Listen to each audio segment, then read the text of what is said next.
बिस्मिल्लाहिर्रहमानिर्रहीम, अस्सलाम वालेकुम नाज़रीन। आप देख रहे हैं प्रोग्राम सिटी एट 10 और मैं हूं आपकी मेज़बान अना यूसुफ। उम्मीद है आप सब लोग ठीक ठाक होंगे। अल्लाह ताला से दुआ ये है कि हम सबको सेहत और तंदुरुस्ती वाली ज़िंदगी दे। और आज क्योंकि फर्स्ट जनवरी है, साल का पहला दिन है, तो ख़ास तौर पे अल्लाह ताला से ये दुआ है कि हमारा ये आने वाला साल तमाम तर वबाओं से महफूज हो, सलामती वाला साल हो और हमारे कौम के लिए बहुत अच्छा साल हो। अल्लाह ताला वो चीज़ें हमारे सामने आएँ जो हम सब के हक़ में बेहतर हों, वो चाहे सियासत के तौर पे हैं, वो चाहे सेहत है, वो चाहे तालीम है। अल्लाह ताला सबको बहुत सुकून वाली ज़िंदगी अता फरमाए। हम प्रोग्राम के आगाज़ की तरफ चलेंगे जी। ख़बरें भी शामिल करेंगे, जिनकी बर्थडे है उनको भी विश करेंगे और साथ ही साथ हमारे मेहमान हमें आगे चल के ज्वाइन करेंगे। सबसे पहले बात होगी जी, नए साल की आमद को मखसूस अंदाज में वेलकम किया जाता है। लाहौरियों का तो अपना अंदाज़ होता है, लेकिन क्योंकि हालात इस तरह के थे कि सेलिब्रेशन जो हैं वो ख़त्म की गई। फ़लस्तीन और गज़ा की सूरत हाल के बाइस बाकायदा तौर पर ऐलान सीएम साहब की जानिब से ये किया गया था कि जो फायरवर्क्स होता है और वेलकम कहा जाता है वो नहीं था जी।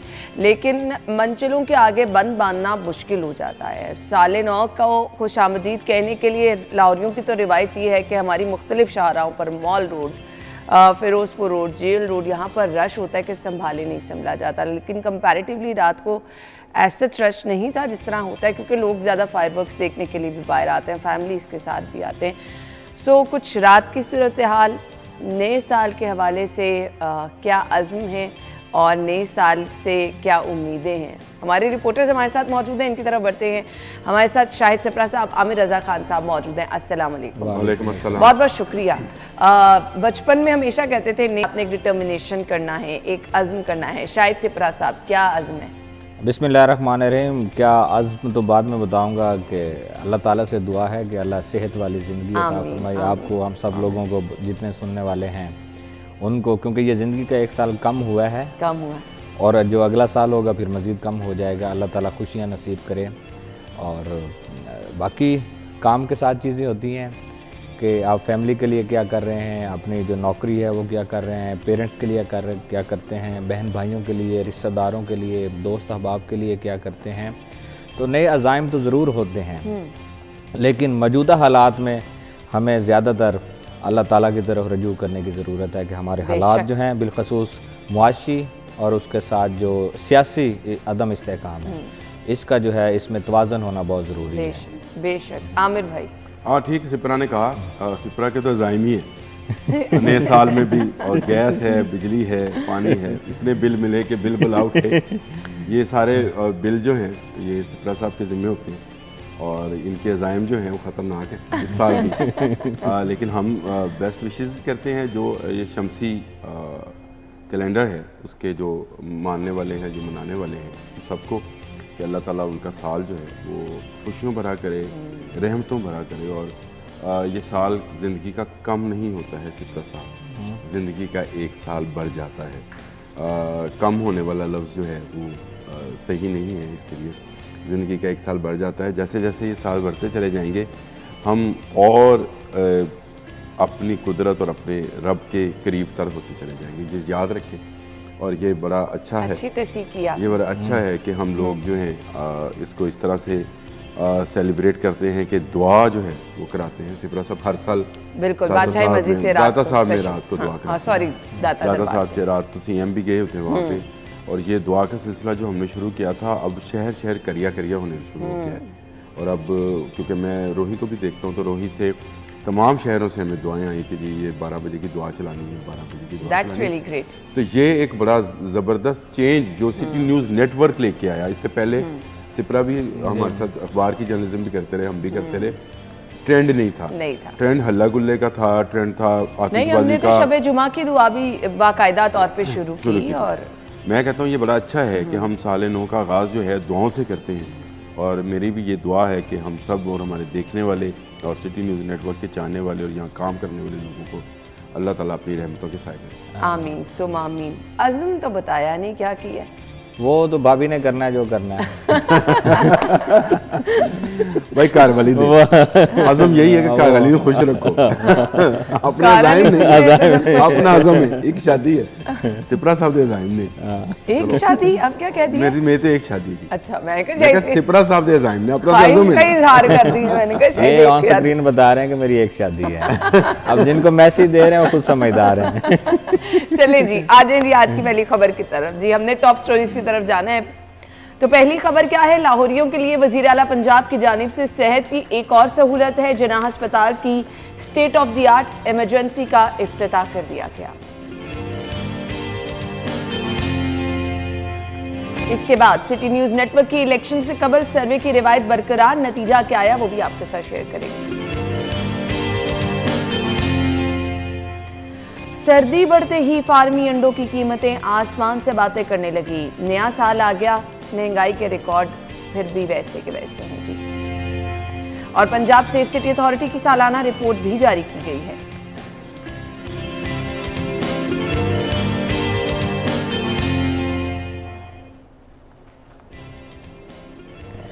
जिन्ना अस्पताल में state of the art emergency का इफ्तिताह किया गया है। ये वो चीज़ें हैं मेरे ख्याल से जितनी जल्दी ये मुकम्मल होती रहेंगी आवाम तक इसके समरात पहुंचते रहेंगे। और मेरे ख्याल से हर अस्पताल की इमरजेंसी को अब हमें बड़े पैमाने पे लेके जाने की ज़रूरत है क्योंकि अस्पतालों में रश बहुत ज़्यादा है। शायद सिप्रा साहब देखें, इसमें कोई शक नहीं है कि मौजूदा जो गवर्नमेंट है उनकी जानिब से 2-3 चीज़ें हैं जिसको तरजीह में रखा गया है। उसमें आपके हेल्थ भी शामिल है कि मुख्तलिफ हॉस्पिटल्स के दौरे के पहले सीएम साहब ने दौरे किए, फिर उसमें जो कमज़ोरियाँ थी उनको पहले वहाँ से निकाला गया और उसके बाद उस पर काम शुरू किया गया। एमरजेंसी की हमेशा बात की जाती है। आप और हम सब कभी खुदा न खास्ता हमारे किसी भी दोस्त अब आपको जब भी कोई सूरत हाल कुछ बनेगी तो हम सबसे पहले उनको एमरजेंसी में लेकर जाएंगे। और एमरजेंसी में बहुत दफ़ा इत्तेफाक भी हुआ है जाने का कि वहाँ बेड्स तक मौजूद नहीं होते। आपके डॉक्टर्स पैरामेडिकल स्टाफ जो है वो आपको जिस तरीके से ट्रीट करना चाहिए उस तरह ट्रीट नहीं करते। उसकी भी एक ही वजह है ना कि पेशेंट अगर आप लेकर बैठे हैं और अगर उसके बाद बेड ही मौजूद नहीं तो आप किस तरह उसका ट्रीटमेंट कर सकेंगे, डॉक्टर उसका किस तरह ट्रीटमेंट करेगा। तो इसलिए बेड्स बढ़ाए गए। जिन्ना हॉस्पिटल एक बड़ा अस्पताल है और फिर उसके साथ जब गौहर इजाज साहब का नाम मिलाते हैं और उनकी बड़ी कंट्रीब्यूशन है वहाँ पे, और ऐसे पेशेंट्स के लिए उनका कंट्रीब्यूशन है कि जिनके लिए गुज़र बसर बड़ा मुश्किल है और महंगा तरीन जो है वो इलाज है जिसकी बुनियाद पर वो लोग आम जो लोग हैं उनको बड़ी मुश्किल होती है और वो चला रहे हैं। और सीएम साहब ने ख़ुद भी उनका जिक्र किया है कल के, उनकी बड़ी काविश है जिसकी बुनियाद पर किया जा रहा है।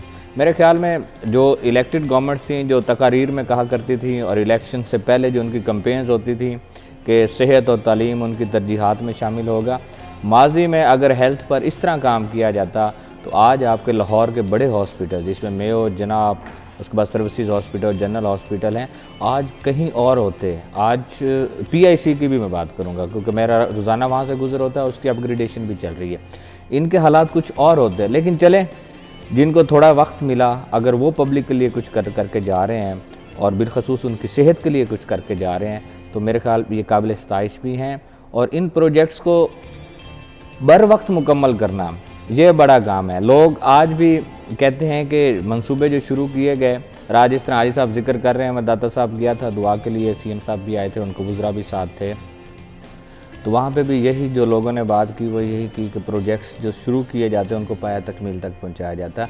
हमारे यहाँ माजी में हमेशा ये रवायत रही है कि 2 अरब का प्रोजेक्ट हमने 4 अरब में मुकम्मल किया, 4 वाला जो है हमने 8 में किया है। और आपस के जो कभी होता ही नहीं था, मटेरियल महंगा हो गया, उसके बाद सारी चीज़ें जब मिली और उसकी बुनियाद पर ये होता है। तो मेरे ख्याल में अवामी फलाह के जितने मंसूबे हैं उनको बर वक्त मुकम्मल किया जाना चाहिए और मौजूदा गवर्नमेंट जो है उस पर पूरा भी उतर रही है। और I must appreciate Gauhar Ijaz sahab की भी काविश है क्योंकि जिन्ना हॉस्पिटल से जब भी कोई खैर की खबर आती है तो वो गौहर इजाज साहब की वजह से ही आती है। आमिर भाई बिल्कुल सही कहा, शेख इजाज डायलिसिस सेंटर उसका सबसे बड़ा जो है काम है। फिर उसके बाद बर्न सेंटर जो जिन्ना हॉस्पिटल में ही है और उसके बाद ये एमरजेंसी का काम। इसके अलावा वो इस तरह के फलाई काम करते रहते, चिल्ड्रन हॉस्पिटल में और न्यू हॉस्पिटल में खाना और ये चीज़ें देना सारी उनकी है। और गौहर इजाज साहब को अल्लाह ने इसलिए इज्जत भी दी हुई है। मैं समझता हूँ कि शायद सिप्रा ने सही बात कहा कि बहुत कम वक्त पे जो है उन्होंने बहुत ज़्यादा काम किया है वज़ीर आला पंजाब ने। और ये एक मिसाल कायम कर दी, मिसाल भी कायम कर दी और आने वाली गवर्नमेंट्स के लिए मुश्किल भी पैदा कर दी है, क्योंकि अब लोग उस स्पीड पे जो कि बुलेट ट्रेन की स्पीड है, ये जब नया नया नाम आया मोशन स्पीड तो मैं ये समझा था कि शायद कोई ट्रेन की स्पीड से होगी, लेकिन ये तो बुलेट ट्रेन की स्पीड है। इस स्पीड को पकड़ना और इस पर चलना जो है ये बाकियों के लिए बहुत मुश्किल होगा, लेकिन ये एक मसले राह भी है। शायद सिपरा की बात से मैं बिल्कुल इत्तेफाक करता हूँ कि अगर 1 साल, अभी 1 साल भी नहीं हुआ मुकम्मल, 1 साल के अंदर एक निगरान हुकूमत कई एक ऐसे प्रोजेक्ट जिस पर 1 रुपया भी खर्च नहीं अच्छा, किया माजी में आप मुझे बता दें, मुझे नहीं याद पड़ता, थोड़े से मेरी सोच से भी अगर आगे तक आप बता सके कि निगरान हुकूमत ने इस तरह काम किया? नहीं, किसी निगरान हुकूमत ने आज तक इस तरह का सोचा ही नहीं। मैं वही तो कह रही हूँ, मतलब इस तरह का सोचा भी नहीं। और निगरान हुकूमतें जो आती रही वो इलेक्शंस के चक्कर में, और अगर आप ये कह देंगे ना इलेक्टेड हुकूमतों ने भी नहीं किया, तो मैं वो भी यकीन नहीं, इलेक्टेड हुकूमतों ने भी नहीं किया। एक वो स्पीड मशहूर थी, शहबाज स्पीड जो है, उन्होंने तो खुद तारीफ कर दी, अपने मुंह से तारीफ अब ये शहबाज स्पीड जो है वो कहीं पीछे रह गई। हाँ। वो गई पीछे कहीं छुप छुपा गई। उसके बाद लोगों ने स्नेल की स्पीड से बुजदार साहब को भी चलते देखा और हुकूमत चलते देखी। उन्हें वो तो है ही स्नेल की स्पीड, दुनिया का सबसे स्लो जानवर है वो बुजदार, स्नेल है। मैं बुजदार कहने लगा, बुजदार एक बहुत अच्छी कौम है जी। जो बुजदार साहब, उस्मान बुजदार साहब थे, उनकी स्पीड थी। और अब ये बुलेट ट्रेन की स्पीड है और इस पर पकड़ना और इस पर काम करना जो है बड़ा मुश्किल है। कल अगर मैं काम गिनने लगूं तो मैं आपको गिनवा नहीं सकता हूं जो रातों रात 11 बजे एक मनसूबे का इफ्तिताह करने जा रहे हैं, 12 साढ़े 12 बजे दूसरा पुलिस स्टेशन का इफ्तिताह करने गुलशन इकबाल पार्क, जो गुलशन इकबाल ब्लॉक का पुलिस स्टेशन है, रात को 12:30 बजे इफ्तिताह था। बिल्कुल ऐसे ही लोग न्यू ईयर मना रहे थे, यहाँ इफ्तिताह हो रहे थे। कॉलेज रोड आपका जो कि अकबर चौक बनने के बाद बहुत बड़ी एक मसला था, कल उसका भी इफ्तिताह हो गया। कल ये जिना की इमरजेंसी जिसका जिक्र शायद सिपरा साहब ने भी किया, ये भी हो गया। और इमरजेंसी में सिपरा साहब बहुत सारी इमरजेंसी में काम हो भी रहा है। मुझे खुद क्योंकि सब्ज़ाजार इमरजेंसी जाना पड़ा जब मेरी वो पित्ते की दर्द थी, तो वहाँ पे मैंने देखा सिपरा साहब बाकायदा जिस तरह टोकन नहीं होता, जो रिसेप्शन पे आदमी था उसने मुझे एक टोकन निकाल के दिया मशीन में से, और उसमें से जो नंबर निकला उसी बारी के हिसाब से उन्होंने मुझे बेड भी मुहैया किया और उसमें उसी वक्त उन्होंने ट्रीटमेंट भी शुरू कर दी। जहाँ काम ख़राब है वहाँ काम अच्छा भी है। और ये निगरान हुकूमत का मैं समझता हूँ बहुत बड़ा क्रेडिट है कि उसने नंबर 1 प्रायोरिटी पे हेल्थ को रखा, नंबर 2 पे रोड्स आई, नंबर 3 पे एजुकेशन आई। अब मज़ीद अगर मौका मिलता है मज़ीद काम करने का तो मेरा ख्याल है और काम करना चाहिए। लोगों को जितनी आसानियाँ बांटे उतना अच्छा है। आप हज़रत वासिफ़ अली वासिफ़ ने कहा था कि आप लोगों में आसानियाँ बांटते चले जाएं, अल्लाह आपके लिए आसानियाँ पैदा करता चला जाएगा। कम वज़रा के साथ कर रहा दुआ में भी मौलवी साहब ने जिक्र किया, ये बहुत ही कम वज़रा के साथ इस तरह गवर्नमेंट चलाना मैं समझता हूँ कि ये अमेजिंग है और पूरी दुनिया के लिए मिसाल है। हम दुआ गो हैं कि ये ट्रेंड जो कायम किया गया है इसको आगे भी कोई निभाने वाला आ जाए। मैंने प्रोग्राम के स्टार्ट में दुआ की थी कि अल्लाह ताला हमारे पास हुक्मरान भी वो आए कि जो हमारे मुल्क के लिए कुछ बेहतरी लेके आ सके। अभी एक ब्रेक होगी, ब्रेक के बाद जब वापस आएंगे अगली खबर की तरफ आएंगे। Stay with us.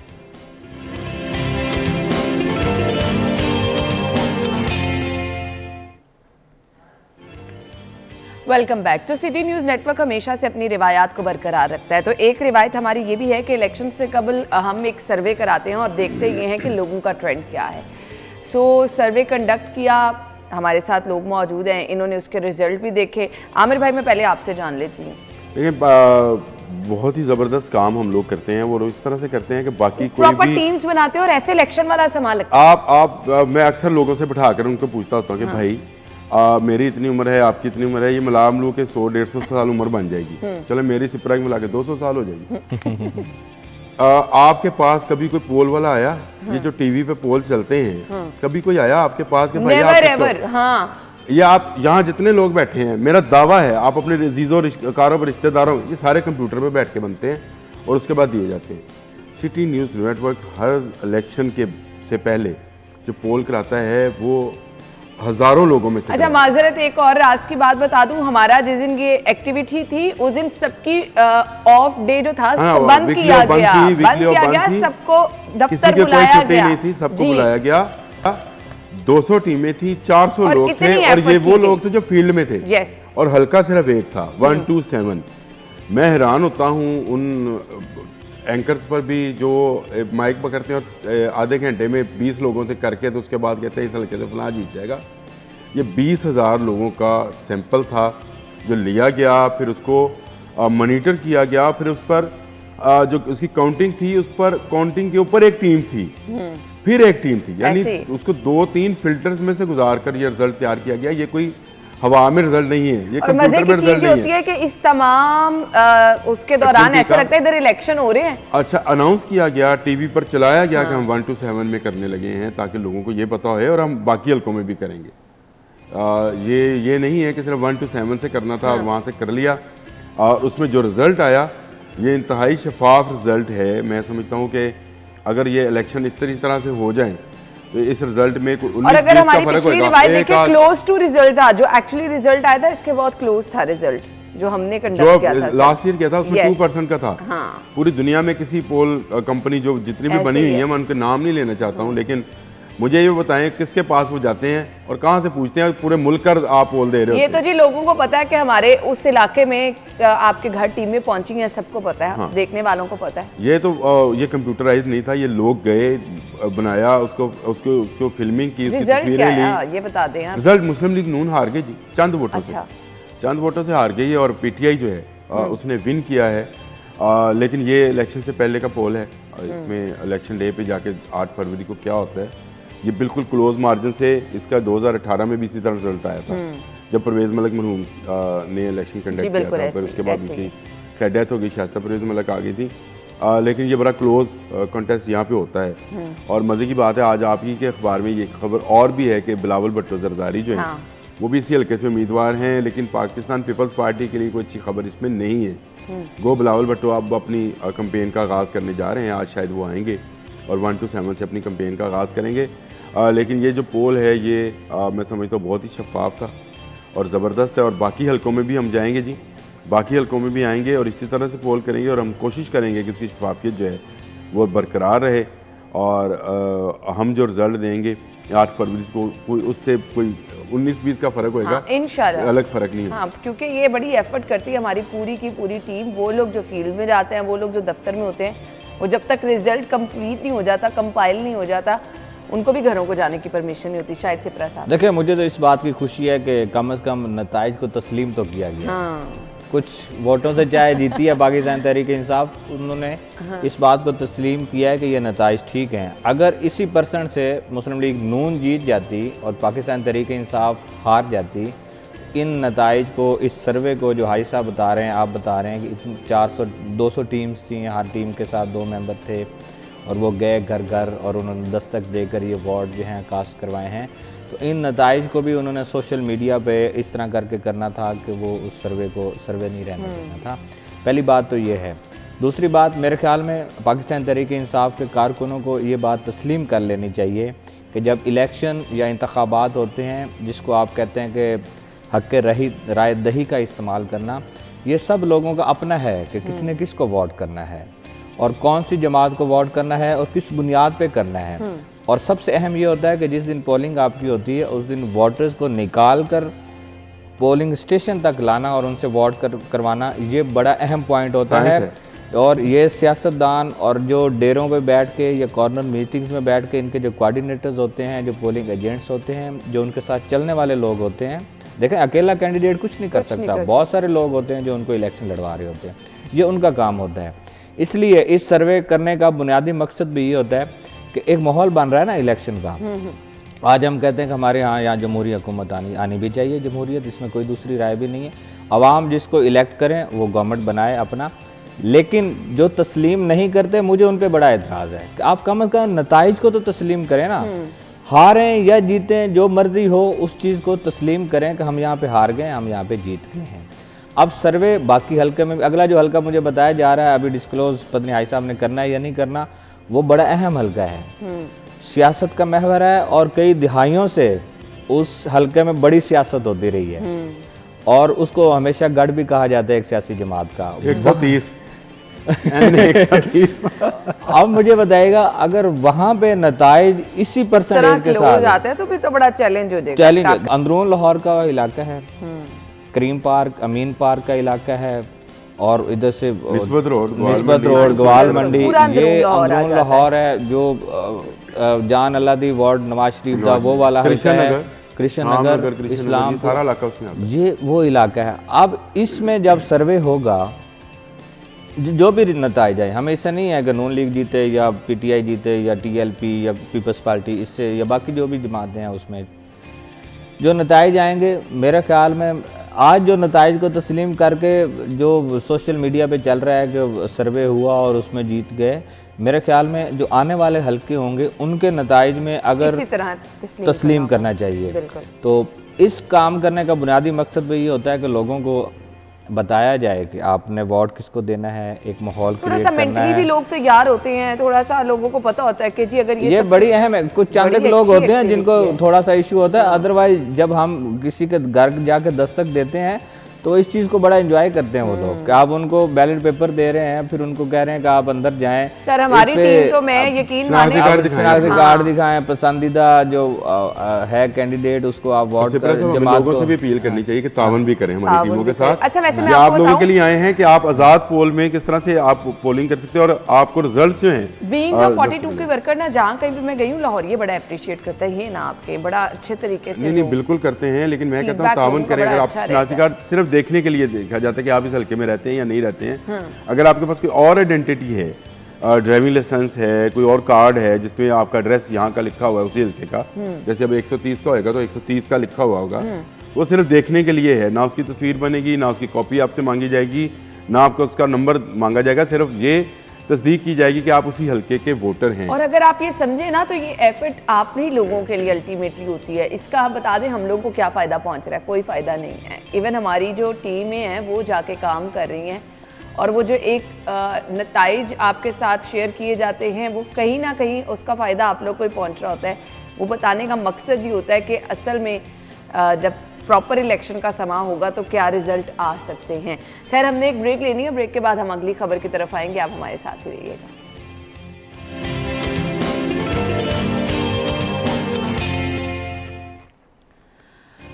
Welcome back once again. और जी नए साल के साथ ही महंगाई भी हमारे पीछे पीछे आ रही है। क्या करें, ये बहुत में रूटीन की चीज़ें हैं जो आपने इस्तेमाल करनी है और हर रोज़ हर गुजरते दिन के साथ इनकी कीमतों में इजाफा हो रहा है।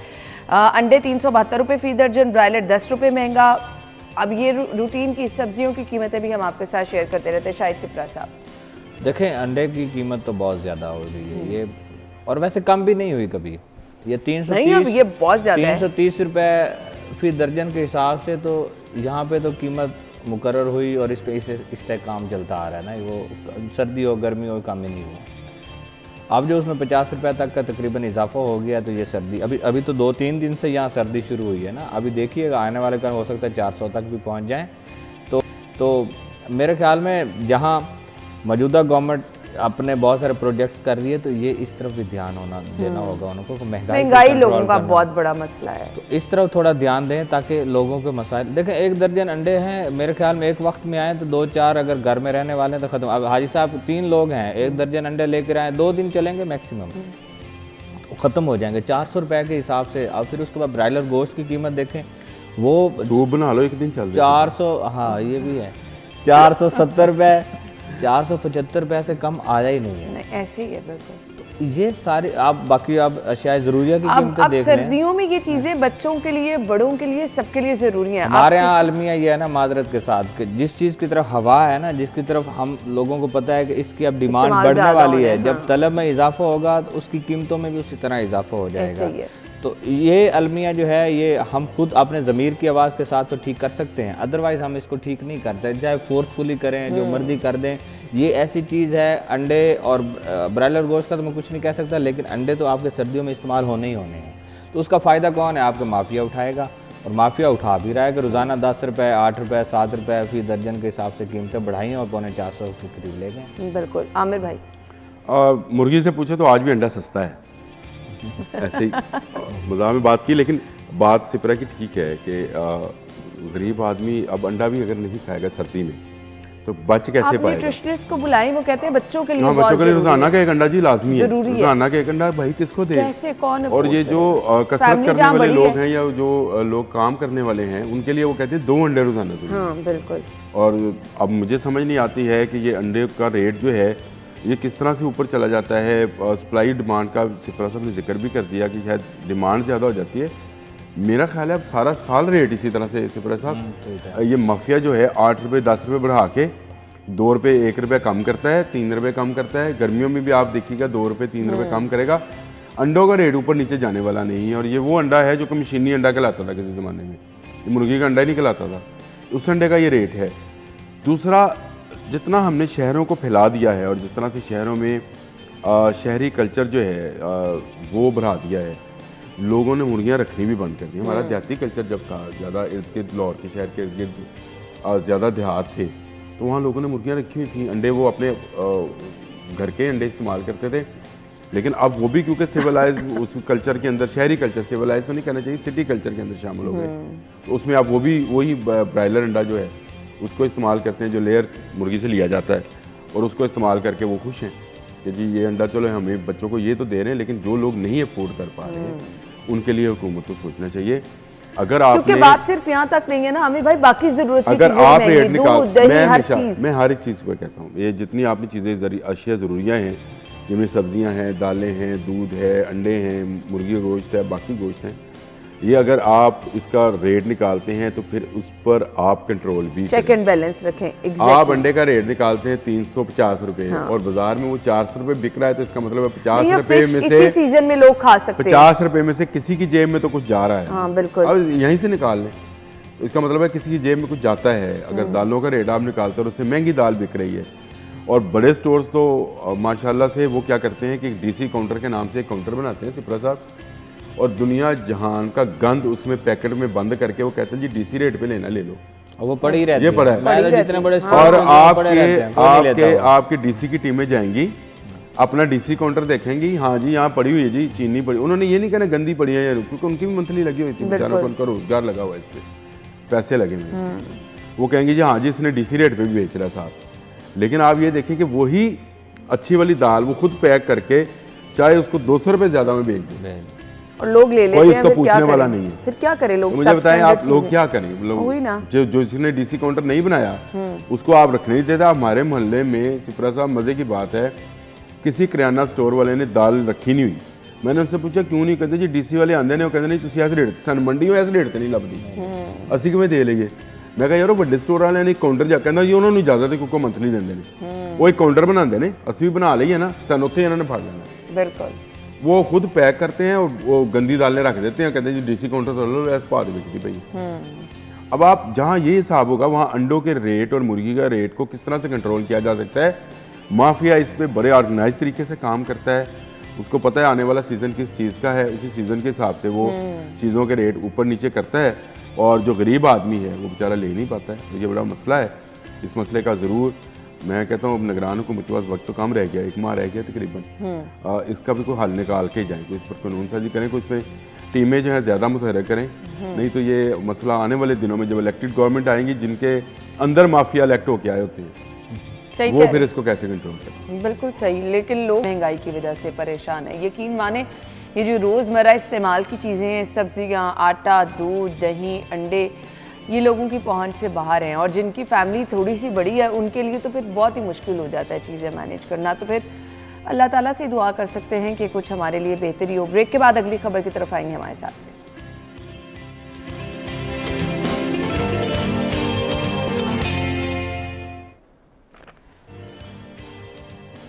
Welcome back. खबर हमारे पास ये है जी, 2023 एमरजेंसी हेल्पलाइन 15 पर 2 करोड़ से जायद गैर मुतल्लिका कॉल्स आई। अंदाज़ा करें आप लोग कितने फारिग हैं? शायद सिपरा साहब देखें, फारिग को अपनी जगह ये बड़ा सेंसिटिव मामला नहीं, ये गैर संजीदा रवैया है। वही ना, 15 की कॉल है, 1122 की कॉल है, या कोई भी इमरजेंसी नंबर है आपका, उस पर गैर मुतलका या आप उसको प्रैंक की सूरत में या मजाक की सूरत में ये कॉल कर, आप ये सोचें कि किसी को उस टाइम इमरजेंसी हो सकती है, फ़ोन बिजी जा रहा होगा और आपकी वजह से किसी के साथ कितना नुकसान हो सकता है। नहीं होना चाहिए। देखें, बहुत सारी कॉल्स, पहले ये था रेस्क्यू में ये बड़ा आम था कि आप रेस्क्यू की गाड़ी को बुलाते थे, आगे कुछ भी नहीं होता था, तो उनका फ्यूल भी ज़ाया हुआ। उसके बाद अगर उस सूरत में जो आप जिक्र कर रही हैं कि कोई इमरजेंसी होती, गाड़ी अवेलेबल ना होती, तो फिर कोई नुकसान भी हो सकता था। तो उससे बढ़ के कहीं 15 की कॉल, रोज़ाना पता नहीं सैकड़ों, हज़ारों, लाखों कॉल्स जो हैं वो 15 पे मसूल होती हैं। लेकिन करोड़ों के हिसाब से गैर मुतलका कॉल्स, इतना बड़ा डाटा, तो आप यहाँ से अपने शहरियों का आप रवैयों को चेक कर लें, उनके संजीदापन को देख लें कि क्राइम की शरह को हम रोज़ाना यहाँ बैठ कर डिस्कस करते हैं कि वो बढ़ती जा रही है, उसको काबू नहीं पाया जा रहा। गो के गवर्नमेंट की जानिब और हमारी संजीदगी ये हाँ आईजी की जानिब से ये कहा जाता है कि FIR का अंदराज ज़्यादा किया जा रहा है, होना भी चाहिए। अगर किसी को कोई मसला है उसका मुकदमा दर्ज होना चाहिए और उसके बाद उसकी इन्वेस्टिगेशन में अगर गुनाहगार है तो उसको सज़ा मिलनी चाहिए, अगर नहीं है तो वो वहाँ से बरी हो जाएगा। मेरे ख्याल में ये अवामी जो रवैये हैं इनको तब्दील करने की ज़रूरत है।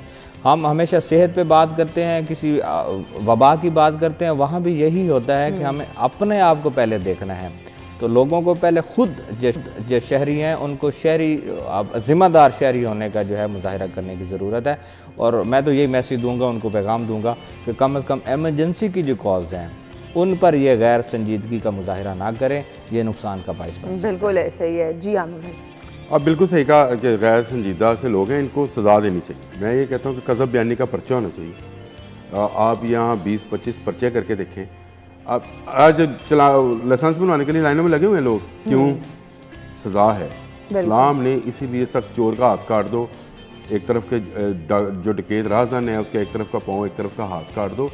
इसलिए था कि आप एक दफ़ा ये काम करके देखें, खुद ब खुद लोग बाज आ जाएंगे। इनके खिलाफ कज़ब बयानी का एक दफ़ा है, कज़ब बयानी की, वो उसका पर्चा है, जाके ज़मानत कराए जिसने झूठी कॉल की है। सही कहा शायद सिप्रा ने, उसका पेट्रोल, उसका वक्त, और उससे पहले आपने ये बात की कि जो लोग बाकी कॉल्स कर रहे हैं वो बेचारे जो हैं वो कर रहे हैं। अगर ये डाटा है 2 करोड़ वाला, तो ये 2 करोड़ में से 200 बंदों को भी सजा हुई हो ना, कज़ब बयानी का पर्चा ही हुआ हो। सही कह रहे हैं। सिर्फ उनके नाम ही चले हुए टीवी के ऊपर या अखबार के अंदर। तो मेरा ख्याल है कि ये सिलसिला कम हो सकता है, बल्कि थम सकता है, रुक सकता है सिलसिला। तो ये IG साहब से मेरी अपील है, वो एक वीलॉगर की तरह आजकल वीलॉग भी बनाते हैं, खाने खूबसूरत दिखाते हैं, कल्चर चेंज करने की बातें करते हैं। तो उनको चाहिए कि इस पर भी लोगों को एक तो गाइड करें, दूसरा ये ऐलान करें कि इस पर कज़ब बयानी का पर्चा होगा जो झूठी कॉल चलाएगा, क्योंकि मुमकिन ही नहीं है कि आप कॉल आपकी महफूज रह सके। आप मोबाइल से कॉल करेंगे तब भी वो CLI पे आ जाएगी, आप लोकल नंबर से करेंगे तब भी CLI पे आ जाएगी। 1 मिनट में बंदा पकड़ा जाता है। नंबर आपके पास होता है, बिल्कुल नंबर आपके पास है, आप एड्रेस तक डाटा आप जो है वो निकलवा सकते हैं, नादरा से निकलवाएं, उसके खिलाफ पर्चा दे कज़ब बयानी का, उसको जाए आप जमानत करा के आए। बिल्कुल ऐसे ही। ये आप 200 बंदों के साथ करें, ये 2 करोड़ की कॉल्स का मसला हल हो जाएगा। बिल्कुल ऐसे ही है। अच्छा, ये ना सिर्फ 15 पर बल्कि रेस्क्यू वाले हमेशा जब आते हैं तो इतना वो ऐसा डाटा हमारे साथ शेयर करते हैं कि अच्छा फ़ोन करके कोई कह रहा है कि जी आज आपने खाना क्या बनाया, हमने ये खाना बनाया है। कभी कोई लतीफ़े सुना रहा होता है। लोगों के गैर संजीदा रवैया, गैर संजीदा इतने बहादुर लोग हैं, ये करते हैं कि मेरी बीवी ने आज नमक ज़्यादा डाल दिया साल। हम तो खैर बोलते नहीं हैं, लेकिन वो ऐसे लोग भी मौजूद हैं इसी माशरे में कि बीवी ने सालन में नमक साहब ने कॉल तो नहीं की, लेकिन पूरे शहर में दास देता है नमक ज़्यादा। देखिए, कानून जो है ना उस पर अमल दरामद ये इंतहाई अहमियत का हामिल है। हम लोग ये आने से पहले बाहर बात हो रही थी, तजावुज़ात पे बात हो रही थी। तजावुज़ात पे ऑपरेशन अपनी जगह पे, लेकिन ये जो कहा गया कि मुकदमा दर्ज होगा, आपके पास 72 घंटे हैं, तजावुज़ात हटा लें, तो लोगों ने हटा लें। लोगों ने इवन जो तजावुज़ात की मद में जो उनके बोर्ड्स आ रहे थे दुकानों के, प्लाज़ों के, वो उन्होंने रिमूव कर लिए। तो ये क्या था कि उनको मालूम था कि कानून हरकत में आएगा, मुकदमा दर्ज होगा, अदालतों में जाना पड़ेगा, जेल की हवा भी खानी पड़ सकती है, इसलिए इस चीज़ को हटा लें। यहाँ भी यही होना चाहिए, जब कानून हरकत में आएगा, मुकदमा दर्ज होंगे, इन लोगों को सज़ाएं मिलेंगी, तो ऑटोमेटिकली, क्योंकि हम लोगों ने वो जो मैं बात कर रहा हूँ कि अवामी रवैयों को बदलने की ज़रूरत है, ज़िम्मेदार होने की ज़रूरत है, वो शायद हम बहुत देर कर चुके हैं, वो बड़ा मुश्किल है कि शायद आने वाली नस्ल को करें। लेकिन सोशल मीडिया का जो आज दौर चल रहा है, इसमें जो 22 साल की मेहनत है, हाँ ये भी है, ये जो जिक्र कर रहे हैं ये तो बड़ी इंपॉर्टेंट चीज़ है कि आप सही कह रहे हैं। आज अगर हम कह देते कि PTI हार गई है, तो आज हम सब लोग जो हैं वो सहाफ़ी ना होते, आज लिफाफी होते। और अगर हम नून लीग को हराया है, तो आज हम शुक्र अल्हम्दुलिल्लाह का आज सहाफ़ी हम बैठे हैं। इसलिए इन रवैयों को तब्दील करने की ज़रूरत है। ये जब रवैये चेंज होंगे तो मुआशरा ऑटोमेटिकली तरक्की की तरफ भी जाएगा और जो उसके और बाद बहुत बड़ी मामला रिस्पॉन्सिबिलिटी मैं ये समझती हूँ कि पेरेंट्स पर है। आप ज़रूर अपने बच्चों को थोड़ी सी तरबियत पे ध्यान दें, इस तरह की करें कि ये जो संजीदा मामलात हैं इनको प्लीज़ गैर संजीदा ना लें, किसी का नुकसान हो सकता है। और फिर ये जो हमारे फ़वाइद के लिए हेल्पलाइन सर्विसेज बनाई गई हैं, इनको फ़ायदे की हद तक ही महदूद रहना चाहिए। अगर इनको परेशान यहाँ पे बैठे हुए लोगों को करते रहेंगे तो हो सकता है बार बार कॉल आ रही है, बार बार कॉल आ रही है, कोई तंग कर है तो वहाँ बैठा हुआ वो शख्स के कि अच्छा दोबारा से ये नॉन सीरियस कॉल होगी और उसमें में बहुत संजीदा कॉल भी कोई जा सकती है। प्लीज़ अपनी जिम्मेदारियों को समझें, किसी के लिए आसानी पैदा करें, अल्लाह ताला आपके लिए आसानी पैदा करेगा। हमने प्रोग्राम का आगाज़ भी इसी बात से किया था। बहुत बहुत शुक्रिया आमिर भाई आपके वक्त का भी और सिप्रा साहब आपके वक्त का भी। हम ब्रेक लेंगे, हेडलाइंस होंगी, उसके बाद शो में आती हैं।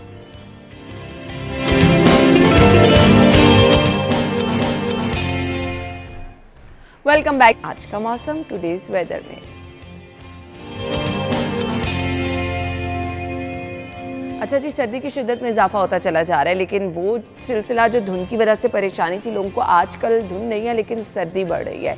तो आज का मौसम कैसा होगा, मैक्सिमम टेम्परेचर क्या होगा, हमें कोमल बताएंगी। Over to you Komal.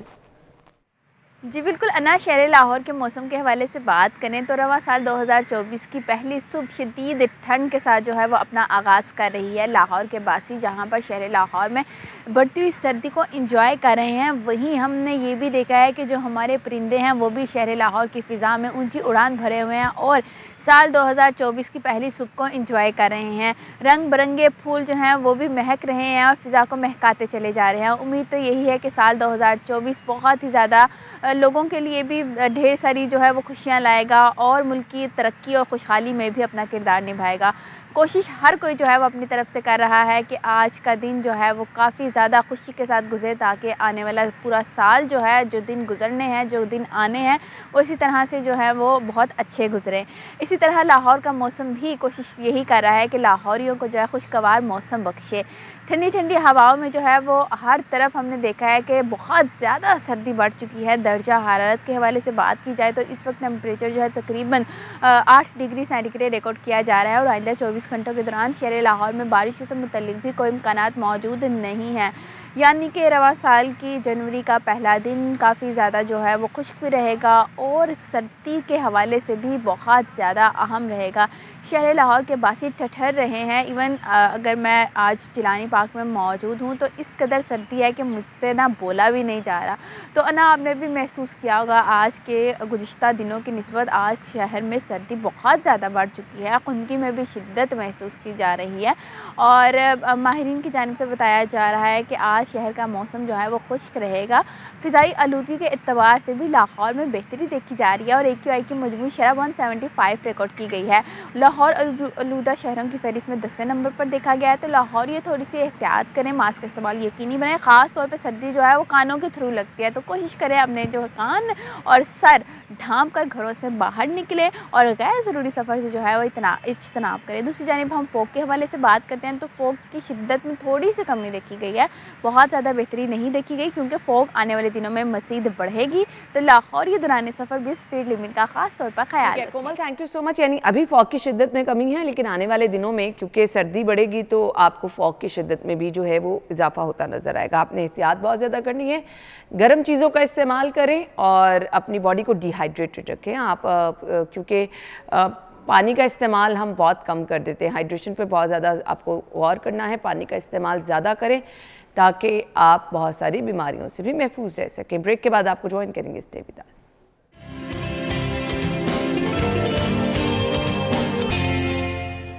Welcome back once again. हमने सेगमेंट्स का सिलसिला आगे बढ़ाना है और सेगमेंट्स में हम कोशिश करते हैं आपको अपडेट रखें शहर में जो कुछ भी हो रहा है। सो अगर आप इस टाइम डिसाइड करें कि खाना क्या बनाना है, सब्जियां किस कीमत पर मिलेंगी, तो आपको बता देते हैं आज के भाव क्या हैं। अच्छा जी, तो हमारे पास जी आज के भाव बताने के लिए हमारी रिपोर्टर अक्सा मौजूद है ओपन मार्केट में। रेट लिस्ट उनके पास है। Over to you. जी बिल्कुल है ना, सब्जियों की कीमतों में आज भी उतार चढ़ाव का सिलसिला देखने में नज़र आ रहा है। ओपन मार्केट में जिस रेट पर सब्जियां फ़रोख्त की जा रही हैं और जो सरकारी रेट मुकर्रर किए गए हैं, उनमें खासा फ़र्क देखने में नज़र आ रहा है। खासा फ़र्क इस तरह से देखने में नज़र आ रहा है कि दुकानदार 20-30 से 50 रुपये बढ़ाकर हर सब्ज़ी को फ़रोख्त करते हुए दिखाई दे रहे हैं। कीमतों के हवाले से अगर हम बात कर लें तो जो आलू की सरकारी कीमत है वो 46 रुपये फ़ी किलो मुकर्रर की गई है, जबकि इसको ओपन मार्केट में 50 से 60-70 रुपये की कीमत में फ़रोख्त किया जा रहा है। प्याज की कीमत के हवाले से बात करें तो प्याज की सरकारी कीमत 172 रुपये फ़ी किलो मुकर्रर की गई है, जबकि इसको ओपन मार्केट में 200 से 250 रुपये की कीमत में फ़रोख्त किया जा रहा है। टमाटर की कीमत के हवाले से बात करें तो टमाटर की सरकारी कीमत 95 रुपये फ़ी किलो मुकर्रर की गई है, जबकि इसको ओपन मार्केट में 200 से 250 रुपये की कीमत में फ़रोख्त किया जा रहा है। लहसुन की कीमत के हवाले से बात करें तो लहसुन की सरकारी कीमत 400 रुपये फ़ी किलो मुकर्रर की गई है, जबकि इसको ओपन मार्केट में 450 से 500 रुपये की कीमत में फ़रोख्त किया जा रहा है। मज़ीद ऐसे ही सब्जियाँ हैं जिनको दुकानदार 50 से 100 रुपये बढ़ाकर जो है फ़रोख्त करते हुए दिखाई दे रहे हैं। ताहम शहरियों का इस हवाले से प्राइस कंट्रोल कमेटियों से यही मुतालबा है कि यहाँ पर कोई जो प्रॉपर एक्शन लिया जाए ताकि वो उसी रेट पर जो है सब्जियाँ खरीद सकें जो सरकारी रेट मुकर्रर किए गए। ठीक है जी, बहुत बहुत शुक्रिया। हमारे साथ अक्सा मौजूद थी और हमें सब्जियों की कीमतों के हवाले से बताया। सो थोड़ा बहुत डिफरेंस होता है आपके करीब जो मार्केट है उसका, लेकिन आपको बेसिकली आइडिया हो जाता है। रह गई बात रेट लिस्ट की तो उस पर तो अमल दरामद कहीं नहीं हो रहा। और अगर आप कोशिश करेंगे डीसी रेट के मुताबिक सब्ज़ी खरीदने का तो यकीन माने उसकी क्वालिटी के मुताबिक फिर आपकी कोशिश ही होती है कि आप थोड़े से पैसे ज़्यादा लगाकर दूसरी सब्ज़ी ले लें। अच्छा जी, हमने आगे बढ़ना है, आज का टोटका आपके साथ शेयर करना है। ऑल्दो थोड़ा सा मुश्किल चीज़ है किशमिश ख़रीदना, लेकिन इसके फ़वाइद बहुत ज़बरदस्त हैं। तो दवाइयाँ खाने से बेहतर ये होता है कि आप ये चीज़ें इस्तेमाल कर लें जो आपकी ज़िंदगी के लिए थोड़ी सी बेहतर होती हैं। खून की कमी को दूर करता है। वो लोग जो कि खून की कमी का शिकार हैं, रूटीन में थोड़ी सी गर किशमिश रिकमेंडेड तो ये होता है कि हैंडफुल नट्स आप इस्तेमाल कर लें तो वो आपके लिए बेहतर होता है। अच्छा जी, खून की कमी को दूर करता है, बच्चों के लिए बहुत ज़रूरी है हर एज ग्रुप में। लेकिन अगर आप हाई ब्लड प्रेशर का शिकार हैं तो आप कोशिश ये कीजिए कि आप हैंडफुल से भी कम खा लें, डायबिटीज़ के पेशेंट भी, ताकि आप में खून की कमी जो है वो ना हो। वज़न में कमी करती है। लेकिन इसके साथ साथ वो लोग जो कि डाइट कॉन्शियस हैं, मोटापे का शिकार हैं और बहुत ज़्यादा ड्राई फ्रूट का किशमिश का इस्तेमाल करते हैं, ये वज़न बढ़ा भी देती है। सो हाई ब्लड प्रेशर के मरीज़ों के लिए भी अच्छी है। अगर आप इसको मुनासिब मिक़दार में, ज़रूरत से ज़्यादा किसी भी चीज़ का इस्तेमाल करेंगे वो आपके लिए नुकसानदेह होगी। आपके दांतों के नशोनुमा के लिए बहुत ज़्यादा इफ़ेक्टिव है क्योंकि इसमें अल्लाह ताला ने एक स्पेशल ऑयल रखा होता है जी, आपके लिए बहुत ज़बरदस्त होता है। इसके अलावा वो लोग जो कि सफ़ेद बालों पे कंट्रोल पाना चाहते हैं उनके लिए भी बहुत ज़बरदस्त है। सो ये वो चीज़ें हैं जो कि ख़ास तौर पर अपने अंदर वो आफादियत रखती हैं कि आपको सर्दी की शिद्दत से भी बचा सकती हैं।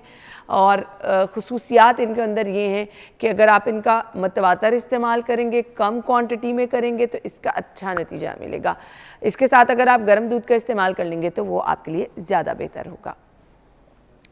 सो नाज़रीन, आज का टोटका जो हमने आपके साथ शेयर किया और आपको बताया कि किस तरह से आपको इसका फ़ायदा पहुंच सकता है। सो स्टूडेंट्स की तो वैसे ही छुट्टियां चल रही हैं, उनके लिए तो ब्लेसिंग है जी, छुट्टियों में इजाफा कर दिया गया, तो आपके पास टाइम है, आप अच्छा टाइम स्पेंड कीजिए। आपको हम आइडिया देते रहते हैं कि क्या क्या कुछ आप अपने इस टाइम में कर सकते हैं। स्पेशल टाइम वही है जो आप अपनों के साथ गुजारें। हमें आपसे इजाज़त चाहिए, लेकिन इसके साथ साथ जाते जाते मैं ज़रूर ये कहती हूँ कि आप अपना फ़ीडबैक हम तक ज़रूर पहुँचाया करें। अगर आप में कोई टैलेंट है, हमारा फेसबुक पेज है, इंस्टाग्राम पेज है, आप अपना टैलेंट शेयर करें, इंशाल्लाह आपको भी प्रोग्राम में मदऊ किया जाएगा। अगेन जिनकी बर्थडे है कल, वो हमें अपने पिक्चर्स भिजवाएं, अपना नाम लिखें और अपनी पिक्चर सेंड कर दें, इंशाल्लाह कल के प्रोग्राम में शामिल की जाएगी। हमारी और आपकी मुलाकात होनी है अब कल सेम टाइम पर। तब तक के लिए आप हमें इजाज़त दीजिए, अपना बहुत सारा ख्याल रखिएगा और हमें दुआओं में याद रखिएगा। अल्लाह हाफ़िज़।